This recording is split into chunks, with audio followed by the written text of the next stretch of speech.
Good afternoon, everyone, and thank you for joining us for today's webinar. We are going to get started here in just a few minutes, but before we do, I would like to go over a few housekeeping items with those of you that we do have in the room. For those of you that have already joined us, the first thing I would like to make mention of is our chat pod, which is located on the left-hand side of your screen marked chat. This chat pod is the best way to communicate with us should you have any questions regarding today's material. All questions pertaining to the material will be retained until the Q&A session that will be held at the very end of today's webinar. So please feel free at any point of today's discussion to go ahead and type in your questions there in the chat pod, and we'll be sure to pull those out and hold them, and then again we'll get them answered during our Q&A session at the very end. Now, this chat pod is also the best way to communicate with us should you experience any technical issues. If you do have any technical issues, please make sure to let us know there in the chat pod, and either myself or one of our customer service representatives will make sure to get you taken care of. All of your audio for today's webinar is going to be streaming through your computer speakers. So if at any point of today's live event you happen to lose your audio or your live video feed, the best thing we can recommend right off the bat is to simply refresh your web browser and then go back and hit the play button again on your live video stream. This should refresh your connection and get you back into the live video and audio. If for some reason this does not work or you experience any other technical issues, again, you can let us know in the chat pod, or you can also let us know by using either our toll-free number or our email address that is located above the live feed streaming window. Also, throughout this event, we will be having closed captions that will be occurring in real time below the live event. So if you would like to follow along there, please feel free to do so. We do have a few minutes before we get started, but as with all of our webinars, we always like to find out a little bit more about our audience. A few of you have already typed in your locations there in the chat pod, but for those of you that have not, if you could take a few moments and go ahead and type in where you are watching today's webinar from in that chat pod, that'll give us some fantastic information about our audience as well as the reach that we were able to obtain with today's event. Again, we are going to start here in just a few minutes. I'll come back on shortly and go through housekeeping once more, and then we'll get started at the top of the hour. Thank you for joining us today.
Good afternoon, everyone, and thank you for joining us for today's webinar. We are going to get started here in just a few minutes, but before we do, I would like to go over a few housekeeping items with those of you that have come into the room.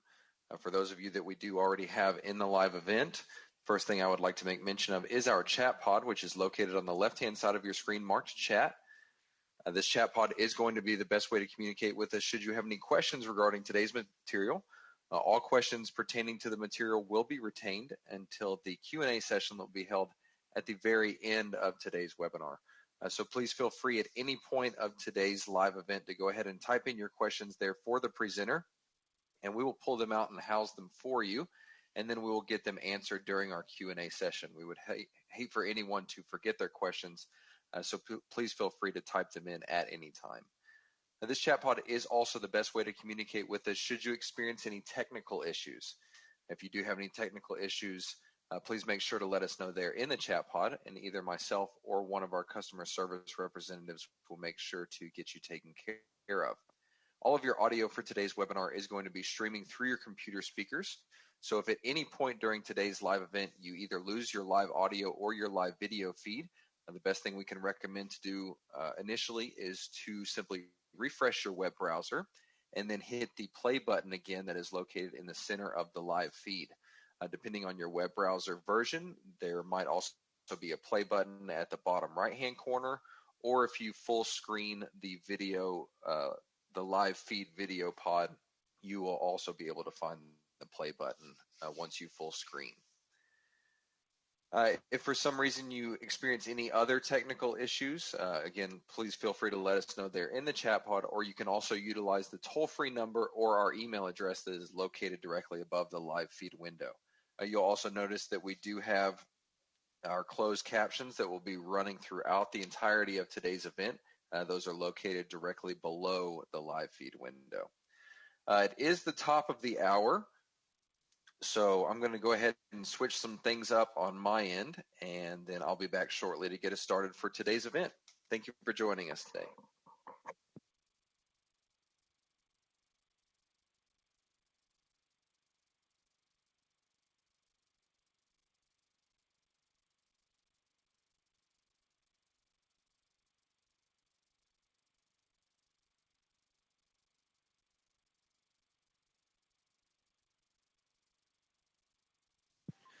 Good afternoon, everyone, and thank you for joining us for today's webinar. My name is Josh Vickers, and I am with RTI International's Forensic Technology Center of Excellence. Today's webinar is entitled Communicating Conclusions in Bloodstain Pattern Analysis. Our subject matter expert and speaker today is Mr. Jeremy Morris, who has delivered webinars with us in the past. Mr. Morris is a forensic scientist and technical leader at the Johnson County Sheriff's Office Criminalistics Laboratory in Kansas in trace evidence and blood pattern analysis. He has over 20 years of experience in several forensic disciplines, including controlled substance analysis, trace evidence examinations, and bloodstain pattern analysis. Jeremy has taught workshops on a variety of topics related to forensic science examinations for over 12 years. He is a member of several professional forensic organizations, including the International Association for Identification and the International Association of Bloodstain Pattern Analysts. He holds a certificate from the International Association for Identification as a certified bloodstain pattern analyst and is a member of the Bloodstain Subcommittee on the Organization of Scientific Area Committees, or OSAC, for Forensic Science. Just our quick disclaimer, the opinions, findings, and conclusions or recommendations expressed in this presentation are those of the presenters and do not necessarily reflect those of the Department of Justice. Any products and manufacturers discussed are presented for informational purposes only and do not constitute product approval or endorsement by the U.S. Department of Justice. And now, without any further ado, I'd like to hand the microphone and platform over to our speaker today, Mr. Jeremy Morris. Jeremy?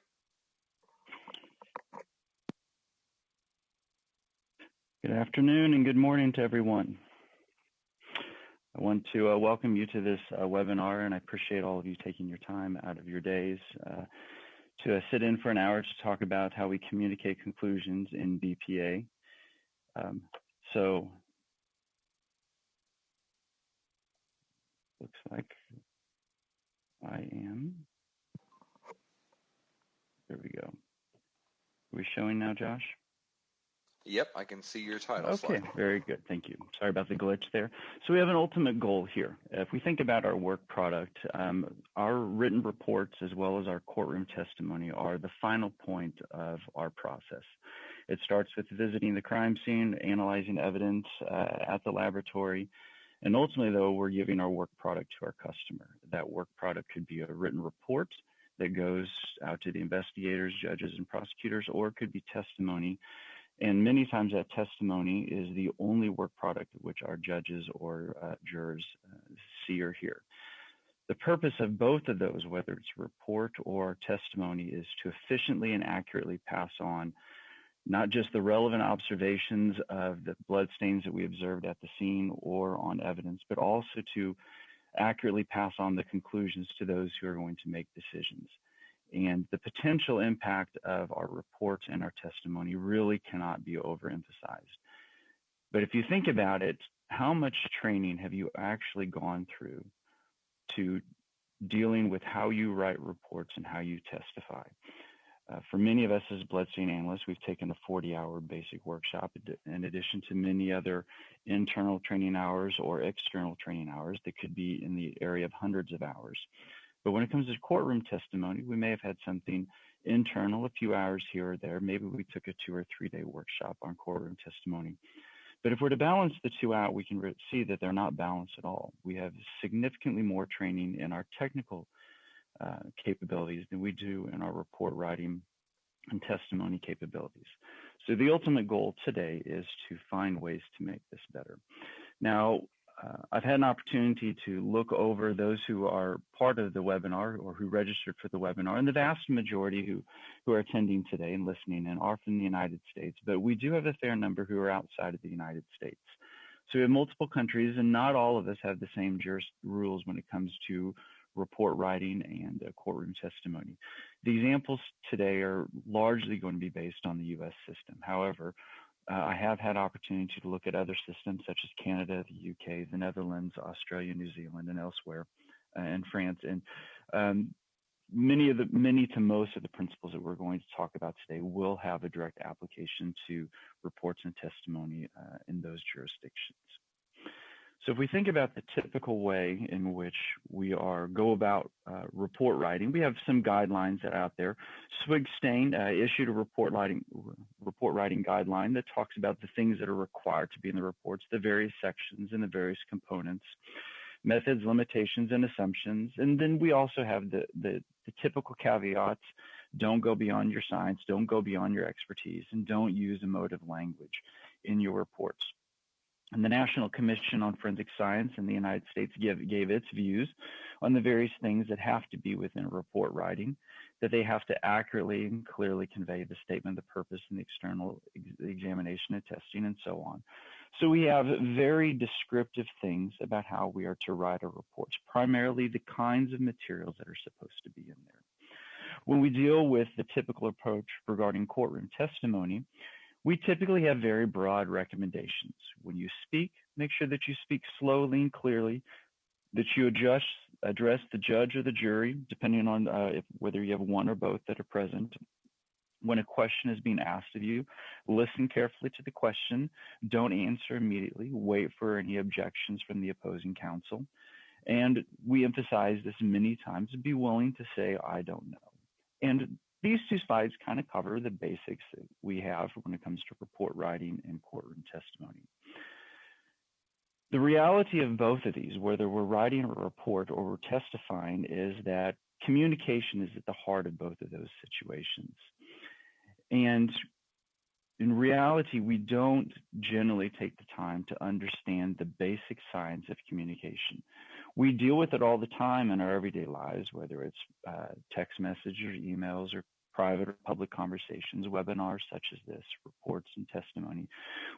Our lives are full of communication, but when it comes to studying the science of communication and how the principles of communication science can be incorporated into how we pass on these conclusions, we really haven't addressed those very much. So here's a question that is kind of the heart of why I started looking into this concept: is, do we assume that All competent forensic scientists are skilled and capable in effective written and verbal communication with non-scientists.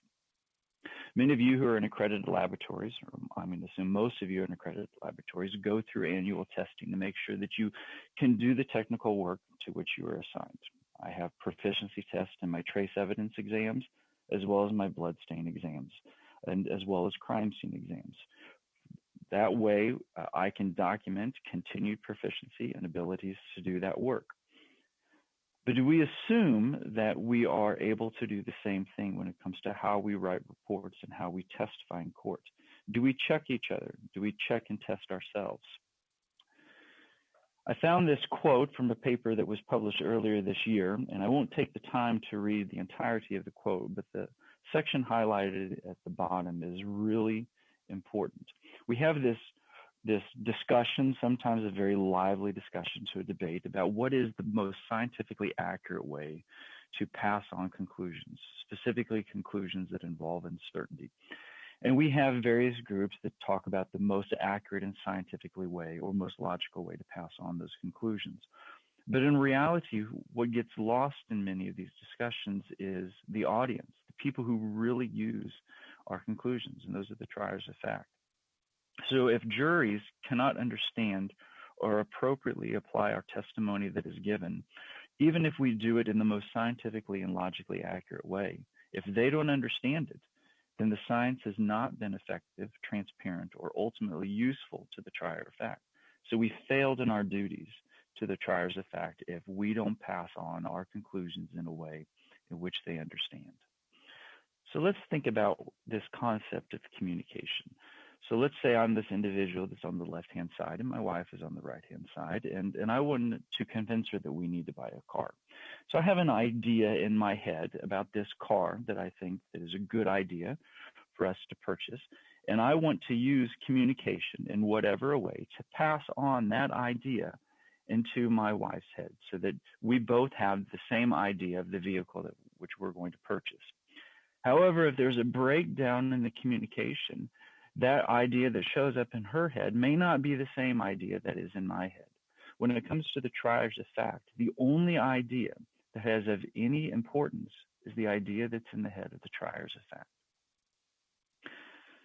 So while communication is this process of generating ideas and transferring those ideas from one person to another person, the mechanism by which we use to transfer those ideas is language. So if we look at the technical definition of language, it's the system of communication that's shared and understood within a community. And that community can be a defined community or it could be a broad community. That language could be written or spoken. We think about the individuals that are listening to this webinar here. I'm speaking in English, and many of you may not be native English speakers, but you have had to learn the language. We've picked a language of which we're going to pass on this information.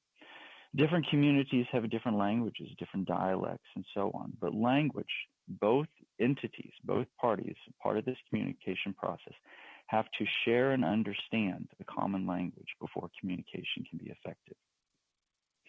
So if we think about that both individuals have to be proficient in the language being used, up on your screen, you see various letters and numbers, and as you look at these, you can probably recognize that there are languages here, that there's some kind of information that's being passed on.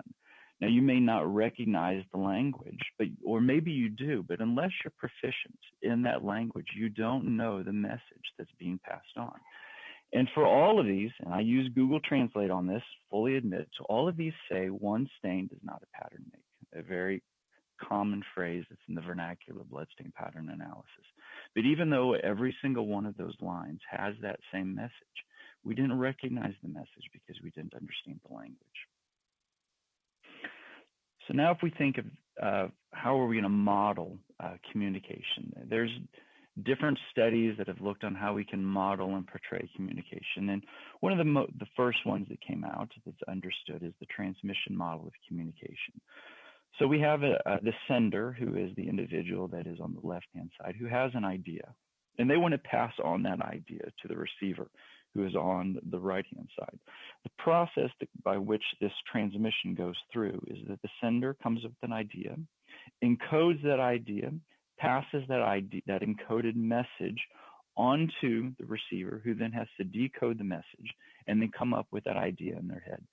Incidentally, we have two ideas, idea A and idea B, which may or may not be the same.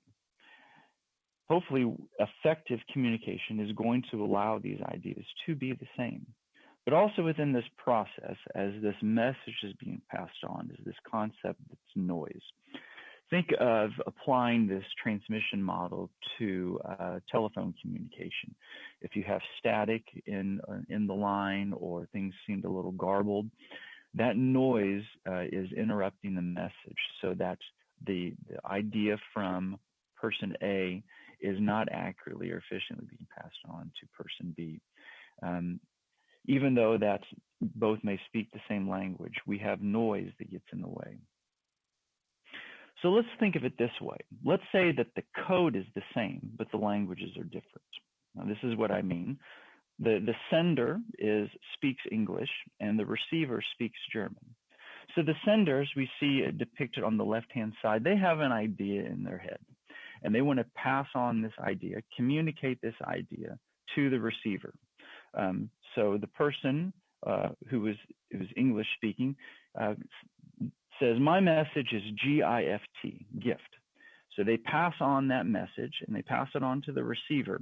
The receiver themselves recognizes that message, but because they're German, they don't interpret GIFT as present. The GIFT in German means poison. So even though we have two individuals that both recognize the message, because they speak different languages, they interpret the message completely differently.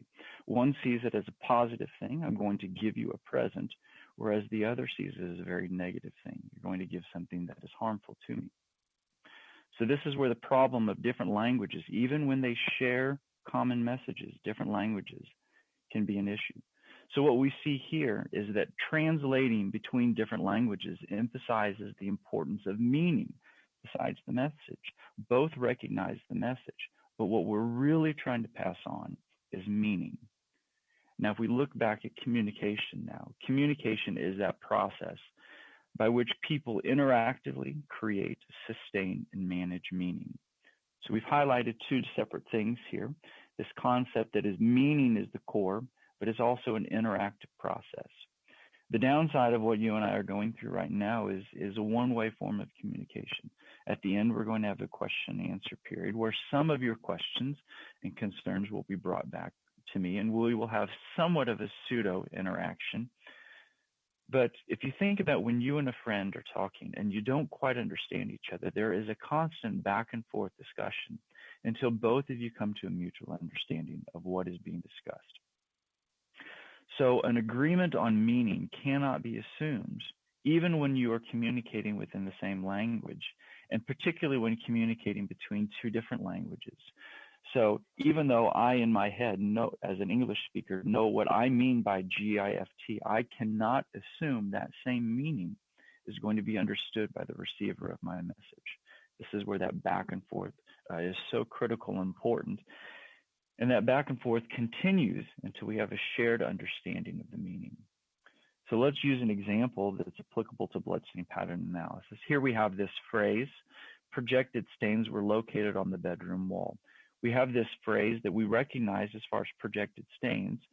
We have one individual who in their head believes or is intending for this to mean that projected stains are airborne droplets of blood stains that have made it onto a wall. They've gone through the air and they've made it onto the wall. And this has been, and still in some places, a very common way of using this phrase of projected stains. And this could include impact stains, stains from breech arteries, gunshots, cast off, whatever it may be, stains that have gone airborne and landed on a surface.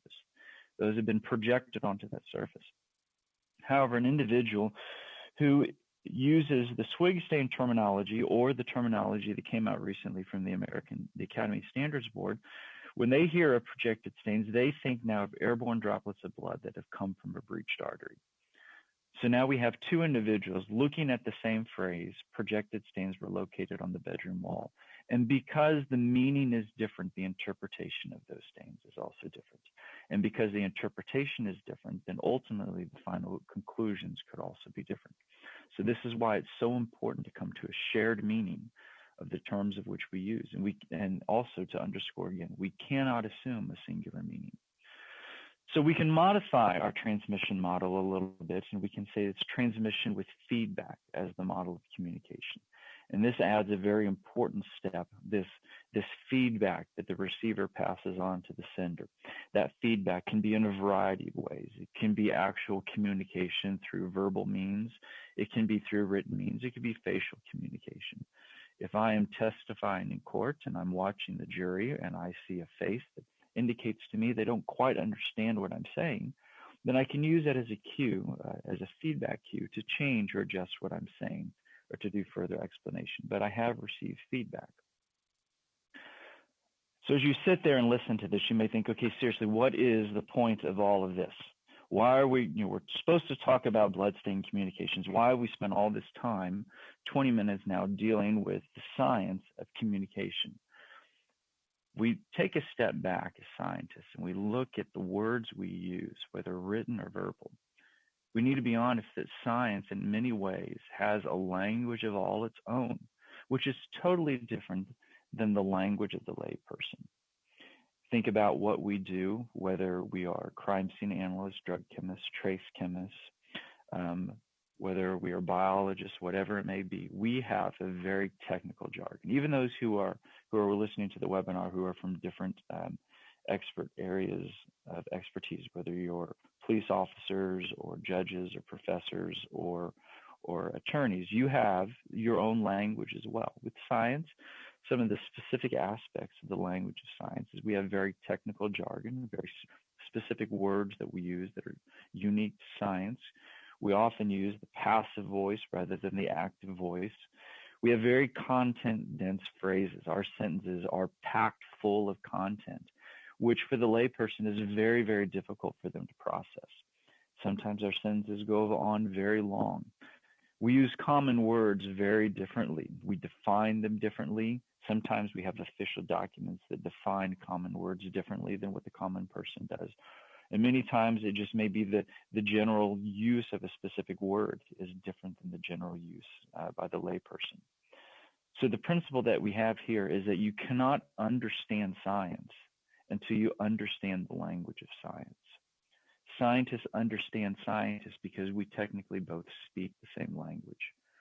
But as a scientist speaks with a layperson, many times the gap and why that idea is not accurately passed on is because they struggle with understanding the language of science. And for us as scientists, even though I may read your report and understand your report and listen to your testimony, it makes full sense to me. I am not the decision maker in nearly every situation regarding the impact of your conclusions. The decision maker is, in most situations in the United States, a non-scientist. So our results have to be communicated to non-scientists in a way that they understand the meaning sufficiently to make a decision. So they have to be transferred in potentially the science of the layperson, or we have to educate them in the forms of the language of science. And language, our reports and our testimony, if we look at it this way, are both a conduit and a barrier to communicating scientific meaning, which seems a bit odd, but if we look at it this way, it kind of makes sense. It is the conduit because language is the only way that we have, the only mechanism by which we have to transfer those ideas from our head into the head of the decision makers. But it's also a barrier because as we pass on the ideas that we have to scientists, many times we are using the language of science whose meaning is not self-evident or self-explanatory to our non-scientist audience. So then if we think, well, if I can't use the language of science, then I have to use the language of the layperson. Now this brings in this concept of translating. I need to translate my conclusions, the way that I want to say them, into a way that is understood by the layperson. Now we have a balancing act. And that balancing act, we have things on two different sides. I want to be as scientifically correct as I can, but I also want my audience to be able to comprehend it. And to find that place where we are both scientifically correct as well as being completely comprehensible is very, very difficult for us to do. And we have this back and forth discussion about, well, let's be completely scientifically correct in all that we do and logical. And when we do that, many times is at the cost of being comprehensible by the individuals who actually have to use the decision. So then if we word our conclusions, whether written or verbal, in a way that is absolutely comprehensible by judges, jurors, and police officers, whoever it may be, then the argument could be made, well, now you've done that at the cost of scientific correctness. So we have this balancing act. So if we look at the transmission model when it comes to forensic conclusions, we look at the different ways in which we transmit our conclusions. They can be in written reports, and with the written reports, that is a one-way form of communication. It is from me as the author, written in a report to the investigator with virtually no feedback. Now, they may give me a call, but if my report is issued on its own into court, there is no back and forth. The feedback may come during pretrial discussions. It may come slightly during trial, which is somewhat controlled. We'll have questions asked by the opposing counsel. In some jurisdictions, the judge asks a question. In some jurisdictions, even the juries are allowed to ask questions, but it is a very controlled and regimented way of feedback in this communication. So what we realize in most situations, we lose that feedback. It is a one-way form of communication between us as the scientist and the end users and the decision makers. So as we code that, as just to emphasize again, that coding, whether we are taking an idea from our head and writing it on our written report, and that coding process, that includes translation, or whether we are coding that idea in the form of words that we use during testimony, that also is a translation process. And the things that we discussed before regarding translation and communication science also come into play. And the idea that is most important and most critical here is not the idea that is in my head.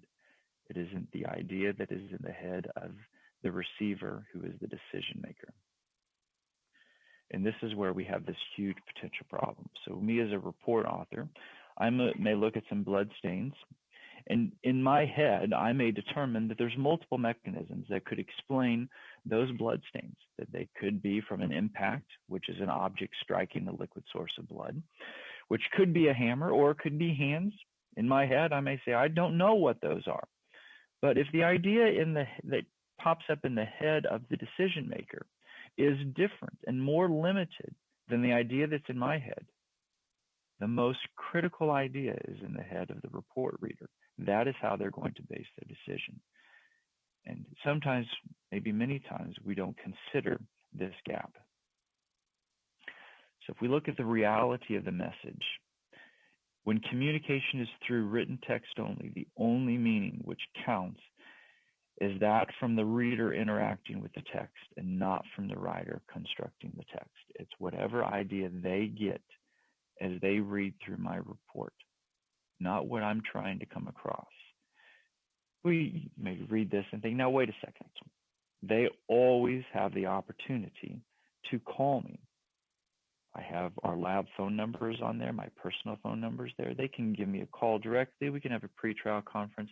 They always have that opportunity to reach out to me so we can have this feedback model of communication. But that is not always the case.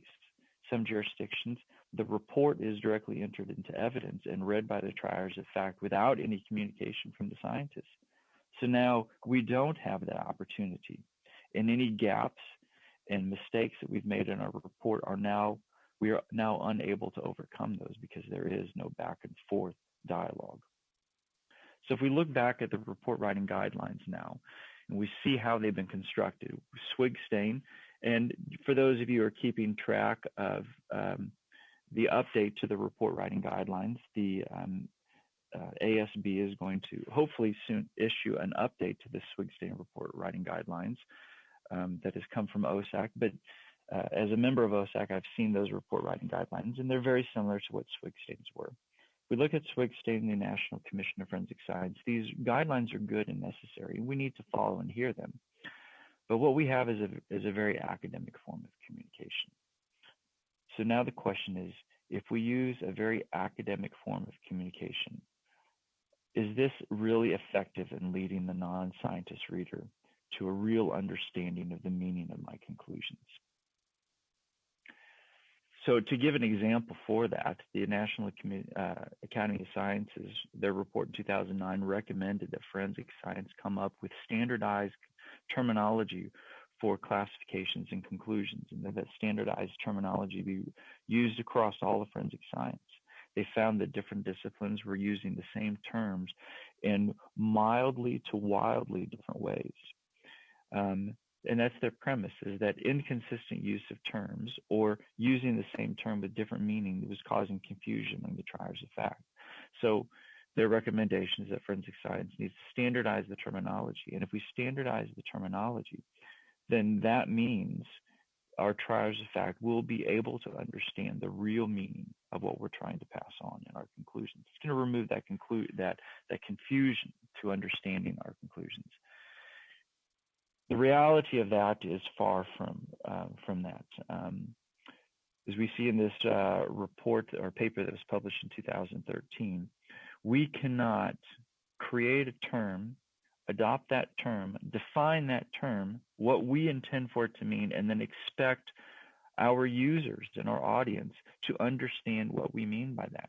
That goes against well-established principles of psychology and communication science. I cannot tell you what a word means and have any confidence that that meaning is what you are actually going to use. So what they've said specifically regarding the use of verbal scales for likelihood ratio conclusions, quote, these studies suggest that the true meaning of the expert's evaluative opinion is likely to be lost in translation. So if we use a verbal scale to translate our likelihood ratios into a manner of which we hope our audience understands the meaning and significance of that calculated ratio, it's like that real meaning is likely going to be lost in that translation. So the recommendation that has been given and is used by many that terms and conclusions be standardized across all forensic science disciplines has a fundamental assumption that words have singular meaning and that this meaning can accurately be transmitted in a one-way form of communication. We find out that psychology and communication science has long found that that assumption is flawed, that meaning is a collaborative process between two parties, and words themselves don't inherently contain a universally understood meaning. And that's across all forms of communication, whether discipline-specific, science-specific, legal-specific, or even the common lay language. Words do not have universal singular meaning. So the implication of this is that standardized terminology does not guarantee that we are accurately transferring meaning. And you may think, well, I'm telling them what I mean. In my reports, for example, I use the ASB recommended terminology. I have all of those terms attached as an appendix in the back of my report.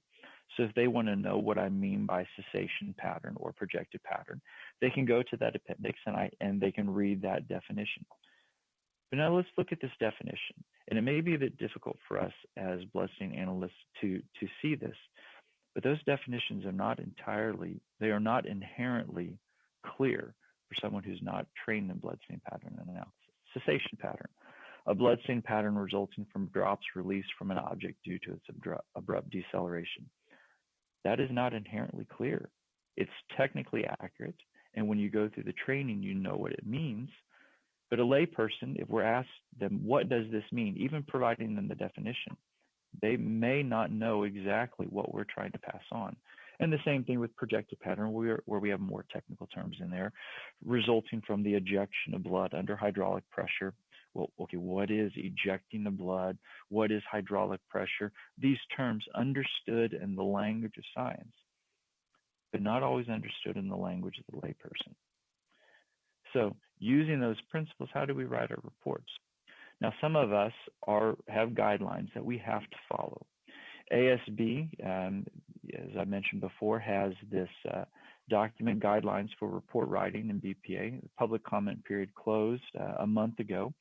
And our hope is, as members of OSAC and also members of the Bloodstain communities, that this document will get out and be released for us to use. But for those of us who are in accredited laboratories, specifically ISO 17025 accredited laboratories, there are ISO standards that are specific to the content of our reports, things that we have to include in our reports: method, dates of testing, additions, deviations, so on. We are allowed to have simplified reports, but that only can occur when my laboratory and the agency come to a written agreement that we can have a written report, and there's an understanding that all the other material is available. But those are guidelines on what has to be included on our report. And again, we have a very academic way of approaching report writing. So what are those recommendations missing? Whether they are the NAS recommendations, the Bloodstain, the ASB, the ISO 17025, or those of you who are ISO 17020 may have similar guidelines. They're all missing the same thing. Even if our reports are meeting all of the standards and the guidelines, that we can go through our report and go through the standards and guidelines and check everything off and say that we have met everything, if the meaning of our reports is not transmitted accurately and efficiently, again, we failed in our duties. And I'm going to emphasize that over and over again, that we have a duty to make sure that our conclusions are accurately and efficiently transmitted to those who make decisions from those. So now let's change our perspective a bit as we look at how we write reports. Can we use a science-based guide? And this science-based guide is based on the principles of communication science. And the principal assumption in this is that we have to assume that the intended reader of our report is not functionally fluent in the language of science. Yes, there may be some scientists and bloodstain experts who do read our reports, but the target audience of our report, we're going to make a fundamental assumption, is that they are not fluent in the language of science. And that's going to guide many of the decisions on how we construct the report and how we word our conclusions. So we have three questions that we need to ask. We'll try and address these throughout the webinar. What is the intended purpose of my report for the reader? Not what is my purpose for my report, but for the reader, whether that's an investigator or a judge or jurist or a prosecutor, what is their purpose? What are they trying to get out of my report? Number two, does my report contain content that's going to interfere with the reader determining the intended meaning of my conclusions? That's a really long way of saying, is there noise in my report? Is there, whether that is the actual construction of my report, how I've laid it out, or the wording of my conclusions and observations? Is there noise in my report that gets in the way of this transmission of my conclusions? And the third question, does my report use phrases which have different meanings to a layperson than they do to me as a bloodstain expert? So as we go through this, what is the purpose of the report? Well, studies have shown that purpose of the report is dependent upon who's reading it. Investigators have a purpose, attorneys have their purpose, judges, jurors, another expert. If we look at investigators often are the first people to look at our report, to go through it and make decisions based off my written report. Investigators may only need two things as they read my report. What is my conclusion, the strength of that conclusion, and what does this conclusion mean for the scope of the case? What is your conclusion? How strongly do you feel about that conclusion? And what does that mean for my case? You say, well, now wait, whoa. Forensic scientists have a responsibility to consider other things, to be transparent about their methods. That we have a duty and a responsibility to the science and to everyone else, that we are transparent about what we have done, the assumptions that we have made, the things that we did, any mistakes that were made, any deviations, all of those things. We have a responsibility to be transparent about sharing that information. And I agree with that. But here's my follow-up question. Does that transparency have to occur within the report?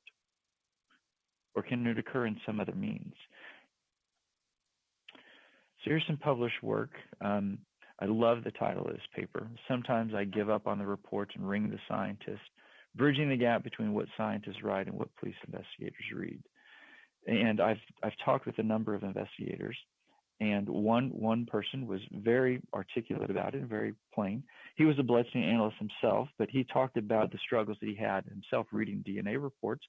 He is a special agent, and he said, I will get a 20-page DNA report, and I automatically skip the first 18 pages of fluff, and I go to the last 2 pages, where that's really the only information that I care about. I don't care about all the other stuff that's on the first 18 pages. Just what did you find, and what does that mean? And some jurisdictions have recognized that. So now they put their conclusions, the meaningful conclusions, as a summary table on the front of the report. Because investigators, they according to them, and this is based on this study, and in some ways it's shored up by discussions that I've had with other investigators, they don't care about the specific methods that I use. They don't care about the instruments, what instrument I used in my trace evidence exams, what techniques I followed and how many times I had to do it and the various parameters. They just want to know, what did you find? And is that a strong conclusion or a weak conclusion? And how can I use that to move forward with my case? So what we have here now is, as we mentioned, that one investigator who said, I have 18 pages of stuff that I just simply do not care about. What we now have here is 18 pages of noise, because he said the content that he cares about is buried all the way in the back behind a whole bunch of stuff that he himself considers noise.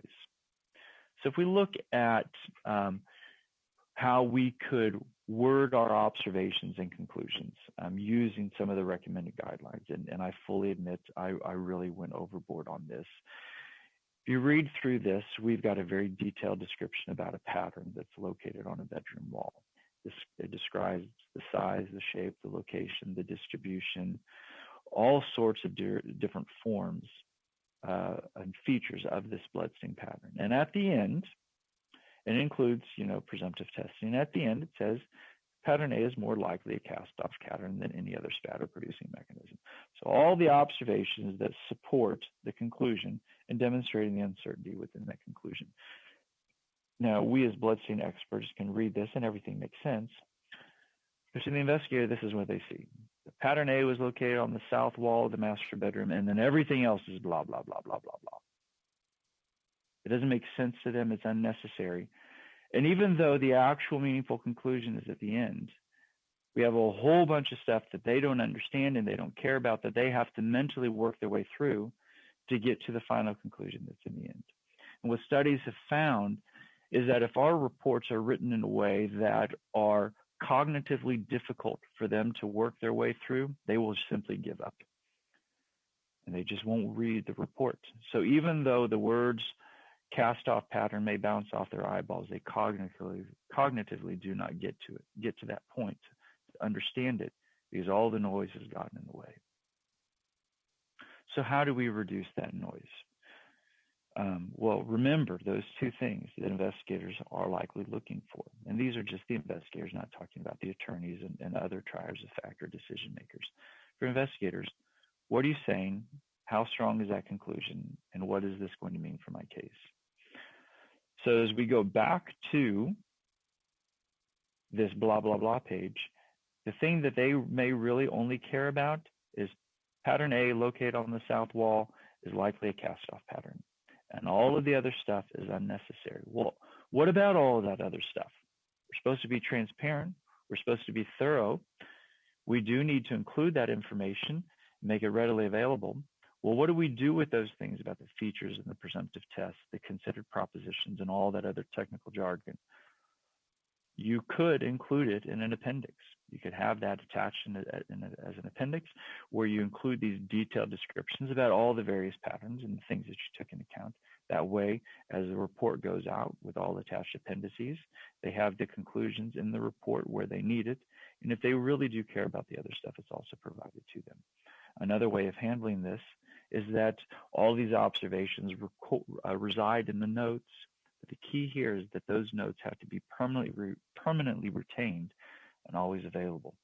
We have very lively discussions about whether it's right or wrong to destroy your notes.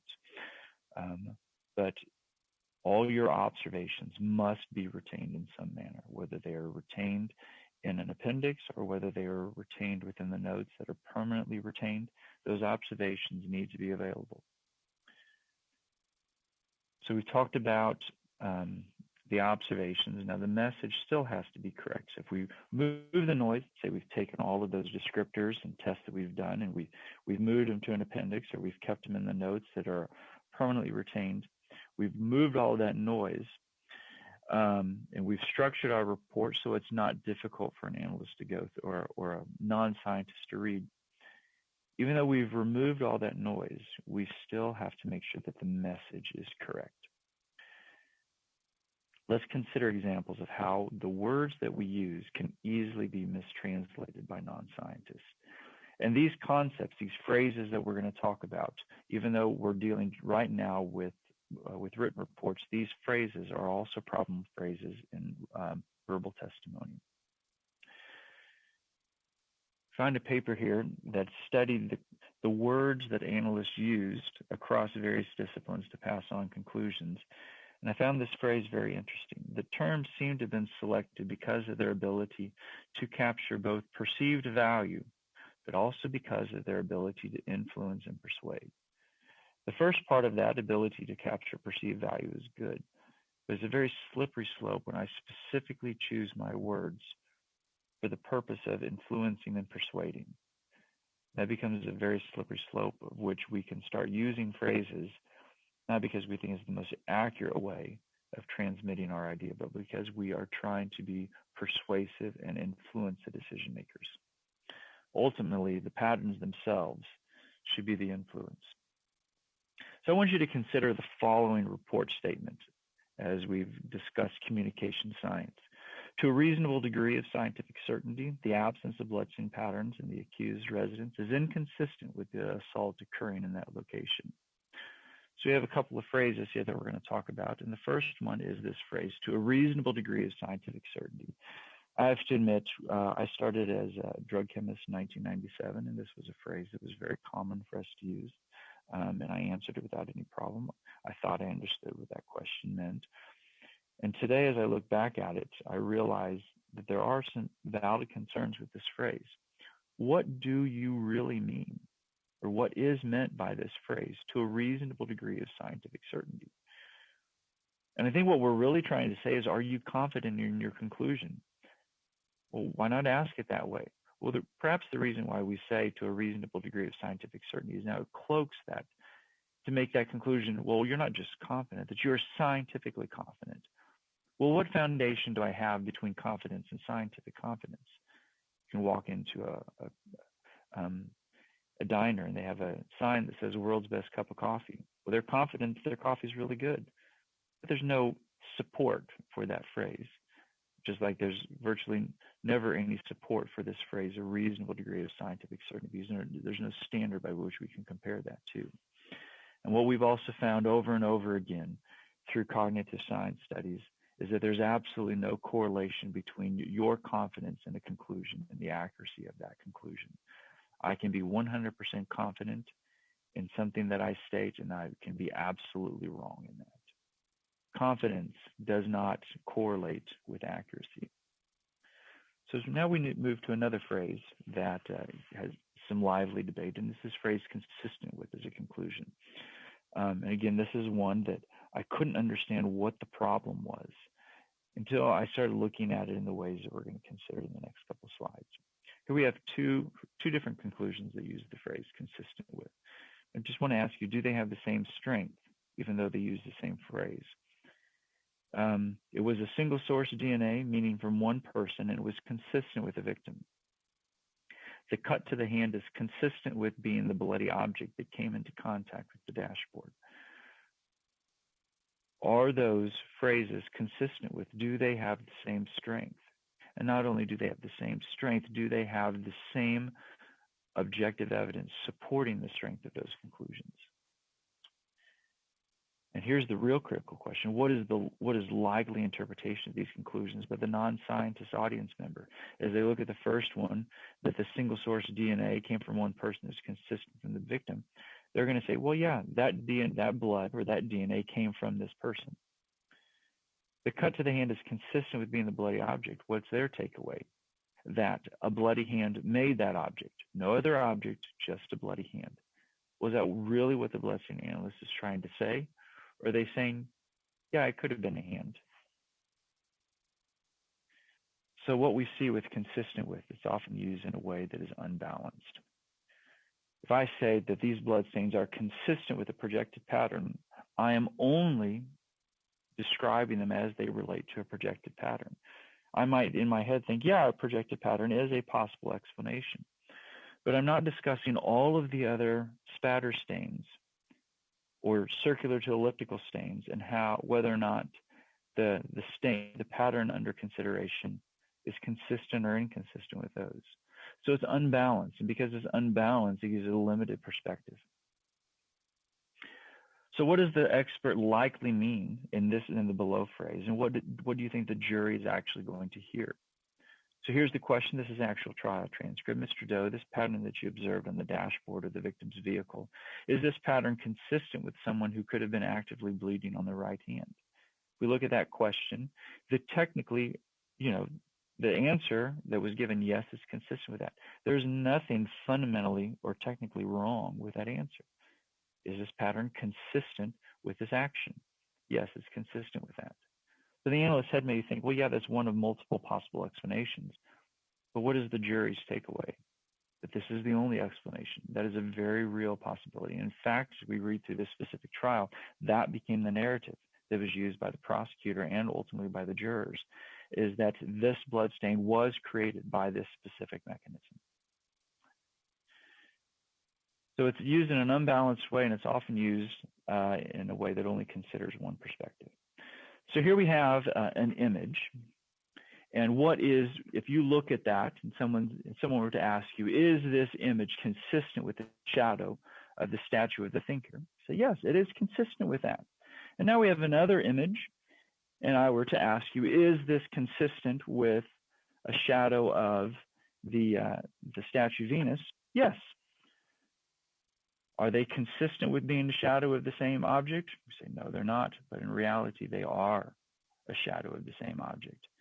The same object you looked at from two completely different perspectives. So what we see here is many times when we use the phrase consistent with, not only is it used in a limited way and unbalanced, but it's also many times it's only considering one perspective. And it says nothing about any other potential perspectives, which may be actually accurate or supportable as well. So here's a case where in trial, this specific photo was gone over. We have a transfer stain of 4 fingers. It has a transfer stain that's visually consistent or visually similar to a human hand, has 4 fingers, has a directionality to it. There are additional transfer stains on another location of the house. And we also have drip stains that are found on a carpet, so blood stains in 3 different areas. And here's the question that was asked during trial. Would all 3 of these stains be consistent with, for lack of a better term, a rest break while pulling a prone person who's bleeding? Now, if the answer is yes, scientifically that answer is not incorrect, but it is misleading. The answer that was provided is that is one of multiple possible explanations for those 3 patterns. So here another problem with consistent with is that it is easily and it is likely misinterpreted by the receiver. So the bloodstain analyst, in their head, they say, yes, the bloodstains are consistent with whatever this explanation is. In their head, the stated explanation is possible, but there's also other explanations that could also explain those specific patterns. But the words that the layperson audience hears is, yes, the bloodstains are consistent with X explanation. So what is the idea that's in their head as the trier of fact and the decision maker? The stated explanation is the actual explanation. So now we have a misinterpretation. So we won't go down this path too much, but consider the blood stains that are in the shoe, very small sub-millimeter stains. Many of them are only circular. A few of them have some downward directionality. We have the phrase here, the stains are consistent with spatter from a gunshot wound. We've already discussed the problems that can play into that. But what if I, as the analysts actually believe that is the only way, that that's actually how it occurred, that those bloodstains are from a gunshot wound. Aren't I allowed to give my opinion? Aren't I allowed, as an expert in bloodstains, to say specifically what my opinion is, that I believe that this is how they were created? It's a very, very dangerous path to go down. The question I would have is, what is your objective evidence that allows you to exclude every other possible spatter-producing event and limit it to just those related to gunshot wounds? So here might be a better way of using this phrase, consistent with. These stains are most consistent with an impact pattern, but other spatter-producing mechanisms cannot be ruled out, such as an expiration pattern, and giving those reasons. So yes, it's consistent with this, but I cannot exclude some other possibilities. So as we break this pattern down, we have this bloodstain pattern N. We've got some damage that's done to a door. We have a very specific phrase that's used, and what I want to look at is some highlighted areas that the bloodstains on the damaged door are consistent with the door being struck by an object bearing liquid blood, and it is possible a wooden bat with liquid blood from the victim could have created the observed bloodstains and the observed damage. Problem with using this phrase is that the reader, their takeaway is possibly and maybe likely that the bloodstains that they were created when a bat struck this door, even though the analyst may not be able to exclude other possibilities. We're going to briefly touch on likelihood ratios, and I don't want to get into this too much. I'm still dabbling in likelihood ratios and still trying to study them, but what we found, and this seems to be a repeatable finding, is that there's a lot of misunderstanding about likelihood ratios. Those who teach likelihood ratios get it wrong sometimes. Many, and maybe we could argue most forensic scientists, don't really understand likelihood ratios.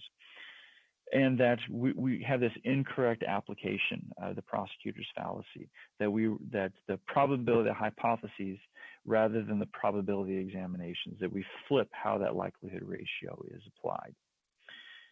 So then what we have here is, if I, as a forensic scientist who has gone through 8, 40 hours, 120 hours, whatever it may be, if I still struggle as a trained expert in understanding likelihood ratios, is there any confidence whatsoever that an untrained non-scientist with a minimal description of likelihood ratios is really going to be able to accurately and logically apply them? And I think if we're honest with ourselves, the answer is no. So we can add verbal scales of likelihood ratios, and these are a couple of verbal scales that have been applied. We have ranges of likelihood ratios, and we're going to vary the strength of our verbal expression based on where that likelihood ratio falls. And these have been shown to have varying amounts of success. But they've also been shown that they're not always understood by the audience, that the audience many times assigns the lower strength, or they flip the order of which those terms are used when it comes to ranking them. And this, again, is another example of this consistent theme, that singular words and singular phrases do not have singular meaning. And I cannot assume that my reader or that my juror or anyone who takes on my communication is going to understand the meaning of it. So the perception problem here is, if our receivers are trying to determine what is the strength of your conclusion, and they need to apply that perceived strength to the decision at hand. So here we have a scale of the analyst's opinion, completely conclusive on the left-hand side, and on the right-hand side, that there's no support. We have an elimination.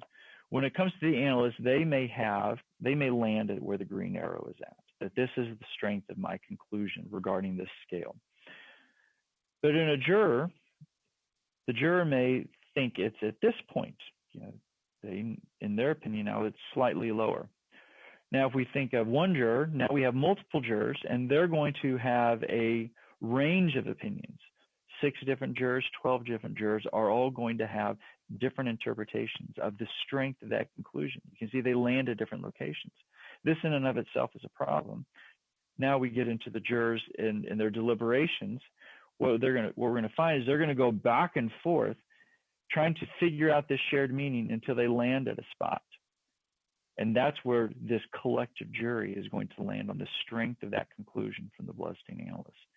And that strength, that collaborative strength that occurs in the deliberations of the jury room may or may not be the same place that the analyst feels the strength ought to be. So the reminder here is that a central issue is whether the words that we use in our reports of testimony is most suitable for that we can have any degree of confidence at all that is being accurately translated by our audience. Now I say any degree of confidence because there is always going to be a chance, no matter if I word it perfect, that someone is going to misinterpret it. But I need to try and word it to increase the chances that it'll be interpreted likely or correctly. If the message is routinely misunderstood, then I have not done my job as an analyst. One of the ways that I can help do my job is increasing pictures within my reports. Studies have shown that 65% of the population are visual learners. The various ways that people learn, whether reading or hearing or doing or seeing, most 65% of the population learn by seeing. Well, we can take an advantage of that because that's how people learn, but also BPA by its nature is a visual-based science. You use the visual characteristics of bloodstains and associated patterns to make determinations about how to classify those patterns, as well as how to place meaning of those patterns within the context of the scene. So we have various ways, or a couple of different points that should guide us or direct us to using photos in our reports. So I want you to emphasize how important it is or helpful it is to use images in our reports. I want you to look at this specific conclusion here. We've got, and this is from one of my reports. As you look through this, I want you to try and visualize not just where those bloodstains are at on this specific item, but what those bloodstains look like.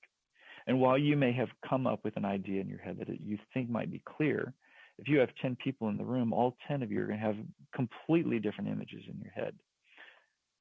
But now if I include a photo along with the text, now what we have here is a shared experience by all viewers or all readers of the report.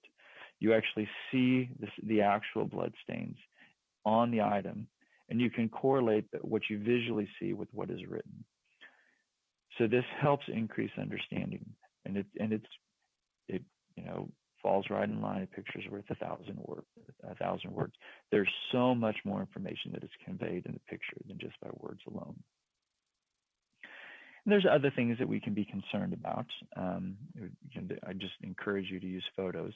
When it comes to other phrases that we ought to be concerned about, some phrases are just obviously wrong, and I don't want to go over those. I want to go over those phrases that may appear reasonable at first glance, but really are not supported. And there's a variety of categories of those. They imply emotion, imply intent. What was the person thinking? How were they feeling? What was their intent? What were they trying to do? Implying mode. When we say they were walking or they were running, we're being very specific to a mode of moving, or implying specificity. Many times those phrases, using those, when we imply those things, they may seem reasonable. As we take a step back, we see that there's really nothing to support those conclusions. So here we have a drip trail in carpet that is between two different locations. That drip trail is between the dining room table and the door of the bedroom. We think about how we word those conclusions. If we word it this way, and this blood does belong to the victim. The victim walked from the dining table into the master bedroom. We're very specific about two specific things. We're specific about the mode that they are walking. We're very specific about the direction. And for those of you who have had the pleasure or displeasure of looking at bloodstains on carpet, you might remember that virtually all directionality is gone once that blood is sucked into the carpet. So do we have objective evidence to support that they are actually walking and that they're walking in a specific direction? Perhaps we can rephrase it this way. The victim moved or was moved between the door of the master bedroom and the dining room table. So if I'm asked, well, did they walk on their own? Possible. Were they carried? That's possible. What direction? I don't know. There was just a blood source. There was a source of dripping blood that was between these two different locations. So here's another image. We have an extensive amount of bloodstains that are outside of the house. If we look at this specific phrase, the victim ran out the front door, stood on the front stoop and sidewalk before running back inside. We have some very specific mechanism or mode that they were outside, which I think we can all agree that a bleeding individual is outside. But how they got outside, did they run outside? Did they run back in? There's nothing to support that. Instead, we could use this phrase. The victim exited the residence through the front door, remained outside on the stoop and sidewalk for a period of time before re-entering the residence. So that shows uncertainty. I don't know how they left, ran, walked, crawled, don't know. How long were they out there? Don't know. They were out there for a period of time. And I've been asked, well, Mr. Morris, what do you mean by a period of time? Long enough to create those bloodstains. And depending on the nature of the wounds and other factors, that could be a very short period of time or it could be a longer period of time. The bloodstains don't contain in and of themselves any specific information to limit it beyond they were out there for a while. And then they went back in. So here are some other examples of problematic phrases. Some of these are very obvious. Some of them are a little more subtle. But the phrases highlighted in red show that these specific phrases go beyond the scope of a bloodstain report. That the victim was fleeing their attacker. This implies an emotion that's going on within the person, which bloodstains are neutral to the emotions of the people who are bleeding. The attacker was able to catch up with the victim and grab him by the pants and repeatedly strike him. That also is likely unsupported by the bloodstains. And we look at the last one, there's just all sorts of problems. And a very, very specific conclusion about where they were at, what their hands were doing, their intent. They're in a very defensive position, face turned away from the attacker and the hand downward position. You think, well, okay, this is a really ridiculous conclusion. And it is not. I've seen at least 2 examples of these kinds of conclusions that go well beyond the scope of the science, well beyond things that are supported in any aspect of the bloodstains. One thing I want to touch on is technical review and the importance of technical review. This is me speaking, myself, and just take it as that. You need to be doing technical review. Technical review has a lot of really good things. Technical review is where a fully trained and competent analyst reviews your case file, reviews your notes, reviews the photos, reviews your report conclusions to make sure that everything that is in your report is supported by the conclusions through objective evidence and is also scientifically valid. That is the purpose of technical review. Technical review is not a grammar check. I've talked with many analysts and they talk about how their report went through tech review. And when I get into the details of the tech review, it really is just a grammar check. It's really administrative review. The person doing the review is not a trained and fully qualified and competency tested bloodstain analyst. They're just, this person is, hey, is your wording right? Is your grammar right? And did you follow agency policy? That is not a technical review. It's not an informal, hey, could you take a quick look at this for me? And it's not something, again, this is my opinion, is not something to be ignored, avoided, skipped, or deemed unimportant. You need to be doing technical review for your scientific reports if you're issuing a report in bloodstain pattern analysis. So we've been talking about reports for the next few moments. Let's move on to courtroom testimony. We think about this communication, how we communicate in courtroom testimony. It is still primarily a one-way form of communication, but there is a little bit of feedback. And this is vicarious feedback, negotiation of meaning, follow-up questions, whether in cross or redirect from the various attorneys, or questions that are asked by the judge, questions that may be asked by the juror, or facial expressions that you as the expert may get as you speak, as you're looking at the jurors. There is a minimal amount of feedback. By and large, though, it is a one-way form of communication. If we think about the role of the jury, jurors are expected to understand my testimony and to assign the appropriate weight to that testimony. So again, we have the emphasis on understanding the meaning of what I'm trying to convey and understanding that meaning for a specific purpose, and that purpose is applying the weight to the decision at hand. So if we look here at this paper again that we've referred to earlier about juror comprehension, is that I spend years studying forensic science. I started my as a scientist in 1997. I started as a drug chemist. In 2005, we're now looking at 14 years ago, I transitioned into trace evidence and bloodstain pattern analysis. So I have over a decade worth of experience and training in BPA. I understand BPA and I understand the language of BPA. But when I sit in front of a jury, I'm expecting them to understand my science through 20 minutes of education so that they can accurately understand what I'm trying to say and apply it. And look at that last question. Is it any wonder that jurors often take home a different message than the one the examiner intended? And it's simply an education gap, is that I have significantly more education. And even though we try and educate the jurors, we simply are unable to educate them up to the point of being experts. So if we think about this other paper about how an accusatory trial or process works, operates on the assumption that jurors, as well as those responsible for prosecuting, defending, and any admissibility decisions, directions, and review, are able to understand all of the evidence and any limitations raised. That our trial process here, specific to the U.S., has a fundamental assumption that those who take in trial testimony are able to understand all of the evidence and any limitations raised. I think we find that premise, that fundamental belief, is not accurate.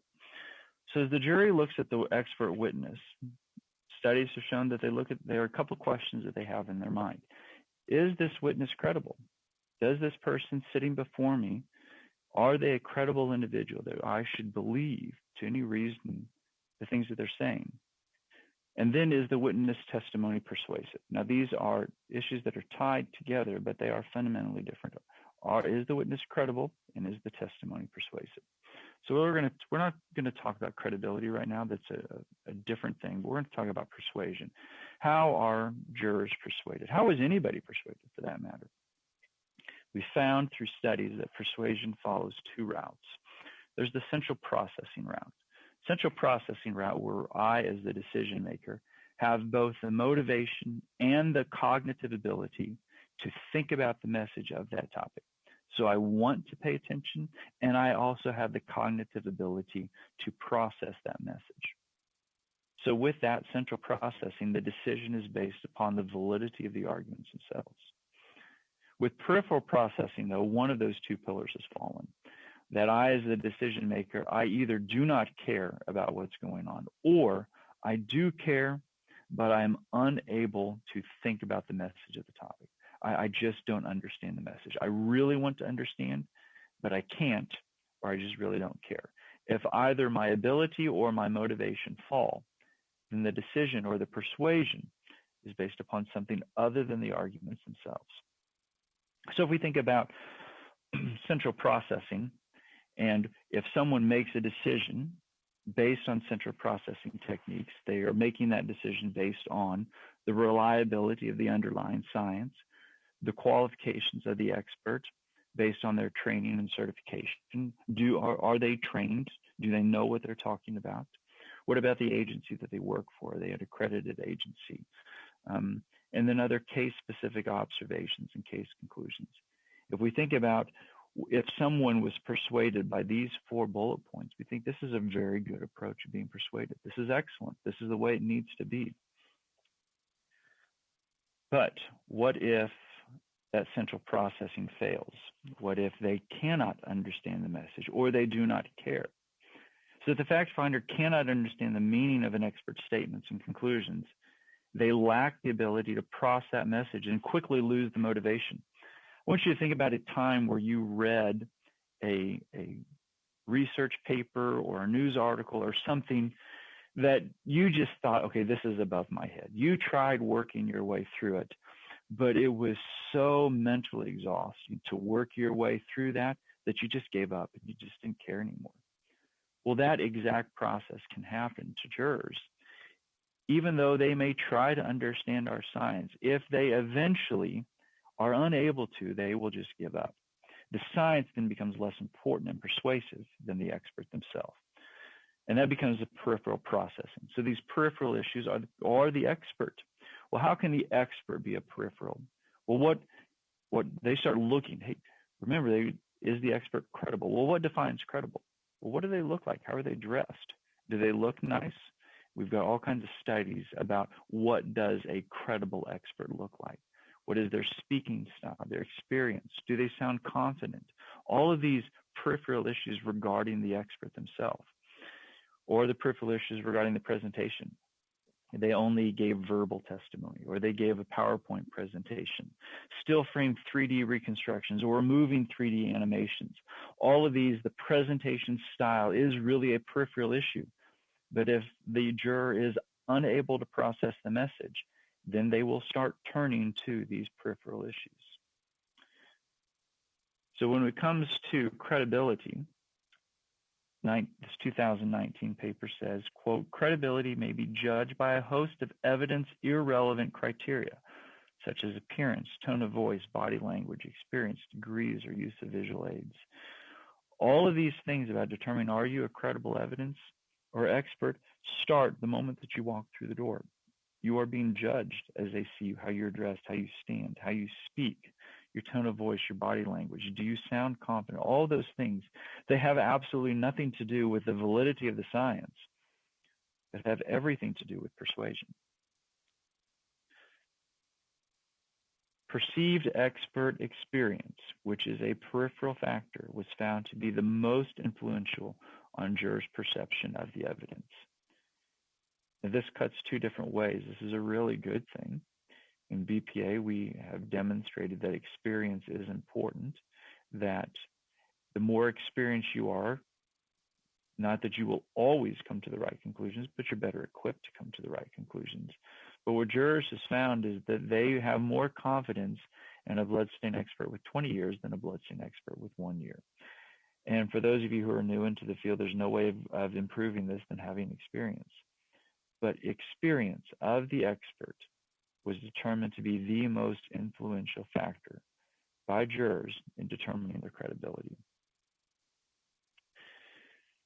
So what we found here is, throughout study after study, is that jurors, as they take on this information and are persuaded, they're using things that go beyond the central facts of the case, that they look at the experts themselves, and they are persuaded by the experts, which are peripheral factors. If they like or dislike an expert, that comes into play. They dislike or distrust experts who seem to be arrogant, who are difficult to understand, who overstate their conclusions. And we ought to use this as we incorporate these principles into our own trial testimony, to come across as humble, to come across as easy to understand, to speak slowly, to speak with words that they understand, and not to overstate our conclusions. Those highlighted areas are some of the most important things that we can incorporate into how we testify in front of court. Okay, so what's the point of all of this? Your testimony should target your central processing routes. You need to target educating juries, removing jargon, but make sure that your peripheral issues do not become a means of causing persuasion. Don't let your peripheral issues get in the way. Make sure that you look nice. Make sure that you're clear in your speech. Make sure that you speak slowly and clearly. Make sure you use language that is understood. And do not be overconfident in your conclusions. We're going to talk briefly about visual aids. Visual aids is nearly essential in presenting bloodstain testimony because we're talking about visual features, visual things at a crime scene. The analysis itself is an assessment of those. Our society, as I mentioned before, 65% of us are visual learners. In addition to that, more and more of our lives are being dictated by looking at something, looking at a TV, looking at a computer monitor, looking at a phone. So there's multiple advantages to presenting testimony using visual aids. They are, quote, potentially unparalleled in their capabilities for presenting complex evidence. And studies have shown when it comes to recollection that if you put a picture in front of someone, they are going to remember it 2 to 8 times better than if you simply describe it to them. It's also good because now you have a shared experience between all decision makers, all 12 jurors or all 6 jurors, whoever you have in your pool, all have seen the exact same thing. Here's an example of some of the slides that I have put forth in some of my presentations. There's a picture, and it points out some of the features that I see, describing that the circles indicate those that are called spatter stains, and I'll verbally describe again what I mean by spatter stains. Here they can see all kinds of information, much more that can be conveyed by words alone. Now, if we were to put this in 3D and it's a 3D model, it takes it to a next level. Now you can see how the broader area of the room, you can see where this area of origin is located. You can get spatial ideas of where things are at. A very powerful form of communicating conclusions. The bad, though, is that we have a cognitive default of seeing as believing. I want you to think about the movies that you have watched recently. Some of those, the fundamental premise is absolutely wrong. There's absolutely no way in the world certain things would ever happen in real life. But yet when we walk into a movie, we set aside our disbelief and we just agree to believe that, or it is a willing suspension of disbelief is what's called in the realm of theater, that we are willing to suspend our distrust of that. Seeing is believing. And what happens is they found in jurors in trials is once you put something visually up there is a willing suspension of disbelief. If I see it, therefore I believe it. And that can be a problem. And that willing suspension of disbelief really comes into play if I have a 3D animation that is moving. If they see it moving, instead of them taking this as one possible explanation of the events, it is taken as this is the explanation for the events. So we go through just finishing this up regarding testimony for pretrial preparations. If you are giving BPA testimony, you really need to be having a pretrial conference with your attorneys, discussing various pretrial specific issues. And one of the things that I do, we can have discussions about this later on if you want, is I will provide the attorneys not just my voir dire questions, but also the answers to those questions. That way, there's both I and the attorney know what's going to be asked, know what's going to be answered. I provide them with the predicate and foundational questions. There's a couple of different reasons. One is in many situations when I testify as a bloodstain expert, I am the first time a specific attorney has ever used a bloodstain expert. So they don't know what to ask. So I provide them the questions. But it also helps guide them through different ways to address the science. And there are times where I've even provided case-specific questions to help them along. So as we move forward, we think about our forensic reports. How do we increase the likelihood that our users will understand and comprehend our reports and get the correct meaning? Well, one way could be to the actual construction of the report, see how we can get the noise out of our report, perhaps moving some things to an appendices, keeping things in notes and permanently retaining those notes, placing a summary table at the front end of the report that has the information we know the investigators are looking for. Maybe we could give our reports to an audience and say, do you understand it? Do you like it? And take their feedback. Courtroom testimony. We have moot courts at our lab. We've probably done what most of you have done is we have a new trainee, they go through a moot court, and who are the evaluators? They're nearly always scientists evaluating the testimony of the scientists. Well, what we did last week for the first time at our lab is we included non-scientists as part of the moot court, because that's a real example of how they're going to be standing in the place of a real juror. They're not part of the lab, they don't know the science. And the simple question that I asked them at the end is, did you understand? Did it make sense to you? And when they answered yes, that was a tremendous credit and compliment to the analyst doing the testimony, because they were able to effectively communicate a science to a non-scientist. So that concludes my presentation. My contact information there is above. And Josh, I assume that we have some questions that people might have.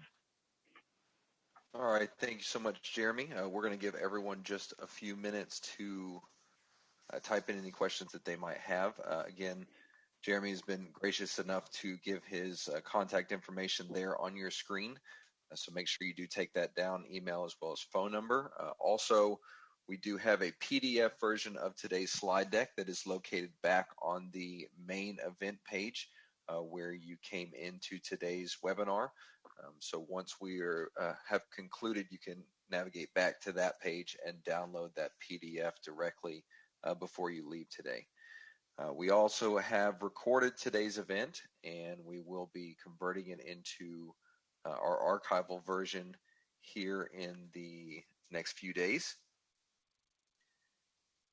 Just in case you would like to either refer back to it or possibly pass on to any colleagues that might have missed today's event.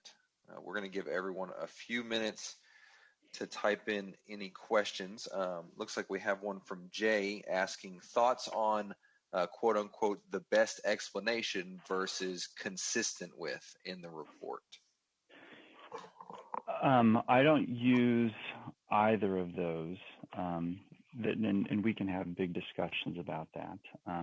The best explanation is an approach to say I've considered multiple options, and this seems to be the best approach. But if you're only saying the best explanation and you're not explaining the other things that you consider, it also is running into the same issues of being imbalanced and from a limited perspective.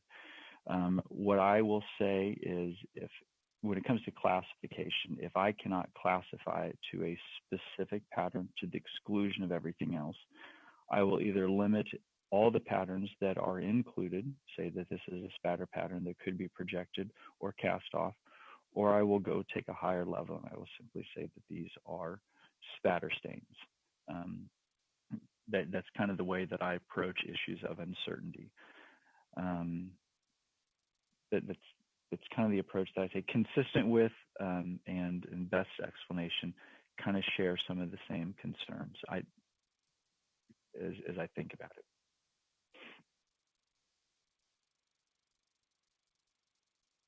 All right, looks like we have another question that came in from Jillian regarding the peer review. Have you ever had your finding challenged by your peer reviewer? There's a few different portions to this question. Have you ever had them challenged in court? And which was the hardest and most comfortable to deal with? Yes, I've had my conclusions challenged by my peer reviewer multiple times, and I am grateful for that. Now, I wasn't grateful at the time. That's hard. If you think about it, you've taken your report, you put all your time into it, and you give it to someone, and they mark all the way through it. It's like giving your baby to someone and they say the baby looks ugly. You kind of take it personal. But ultimately, the peer reviewer and I have the same goal, and that's to put out a scientifically accurate and valid and supportable report. So yes, they have challenged my conclusions, and we've had those discussions. There are some times where I have been able to convince them through objective evidence that my conclusion is correct. And there are some times where they point out very valid things, and I've changed my conclusions. When it comes to be in a report in court, I have been asked a few times, what about this scenario? What about this scenario? The ones that I find the most challenging, I think I find the ones in court the most challenging because they are ones that are very significant. They're not to minimize the conclusions in a report, but in court, that is like the final time that my conclusions are going to be heard, and I want to make sure that they're right.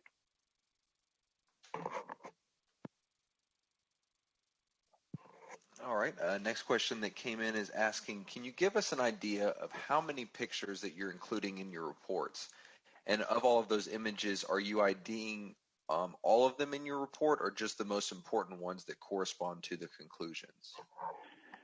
The number of pictures that I include in my report varies based on the extent and scope of the bloodstains on the object or on the scene. I've had some reports where I've only included 1 or 2 images because those are the only images that have any meaning or value to the case. I've had some reports where I've had upwards to 20. I do not include in my reports images of every bloodstain that I classify. If you think about scenes that we go to, we have random spatter stains and random transfer stains throughout the scene, and many times those have little to no meaning. So those I may or may not even reference in my report, but I put images of those stains that I think have advanced the case conclusions that I'm going to have later on. All right. Next question we have, with the familiarity of techniques being used within the forensic field is becoming more common and relatable to the layperson by various crime shows, has the language barrier between scientists and layperson improved over the last 5 to 10 years? Or since the layperson believes they now fully understand the techniques employed, has it become more of an hindrance because the information provided on crime shows is not accurate? So the latter may be a challenge, more of a challenge as we move forward, as we get more and more crime scene shows out there, whether they are fictional CSI or whether they are things like forensic files, real life discussions about real life scenes. That certainly increases the knowledge, the forensic knowledge of the general public. But yeah, their own confidence may or may not be accurate. So I think it can go both ways. I try, when I go into my testimony for BPA, is approach the jurors as if this is the first time that any of them have ever been exposed to the science of bloodstain pattern analysis. But I also understand that this is not the first time they've experienced bloodstains. And I try and use their own past experiences to help them understand. We've all cut our fingers. We've all seen drip stains. We've all seen smears and swipes.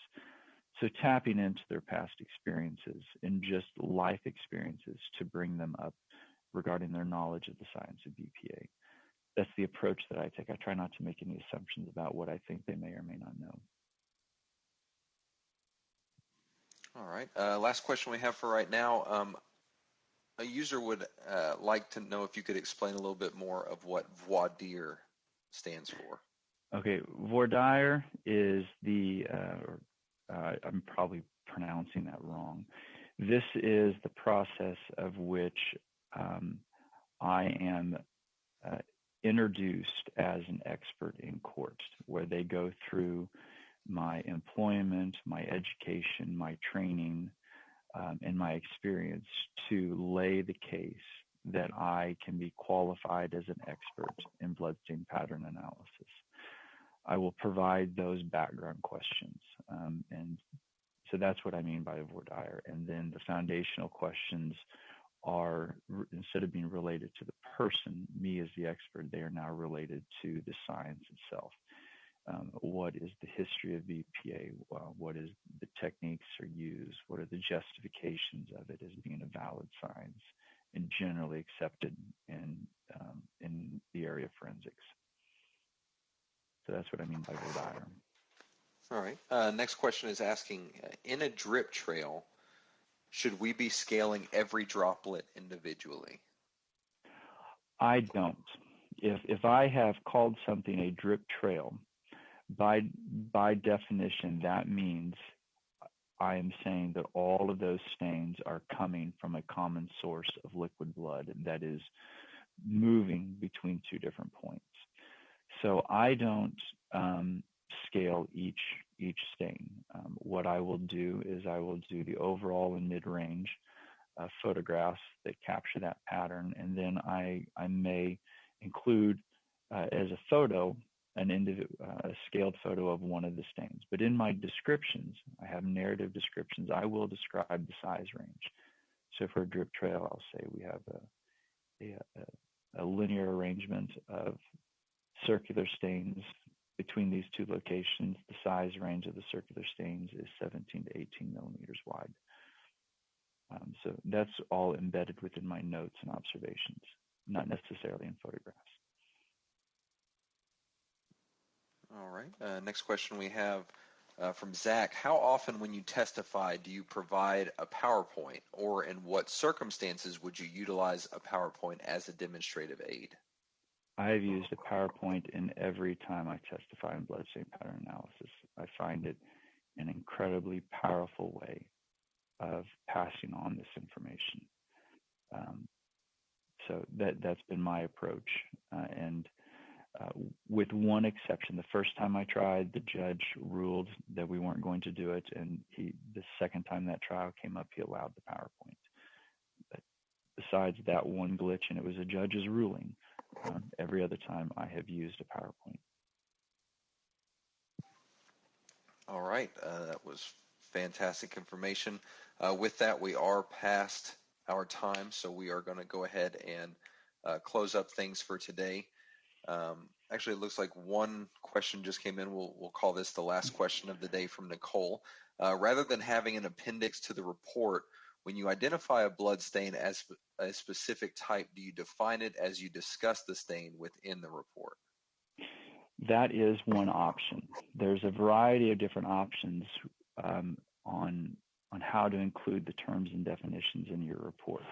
My approach right now, and this is my approach right now, is to include all the terms and definition as an appendix. There are some analysts who will include the terms and definitions as a footer on each page. So every time impact pattern is used, the definition for impact pattern is at the bottom of the page, so it's readily available to the reader. That's not the approach that I've taken, but that is an approach, and by all means, if you think that's a better approach, go and use it. All right. Thank you so much, Jeremy. Again, My with pleasure. that, we're going to use that as our last question.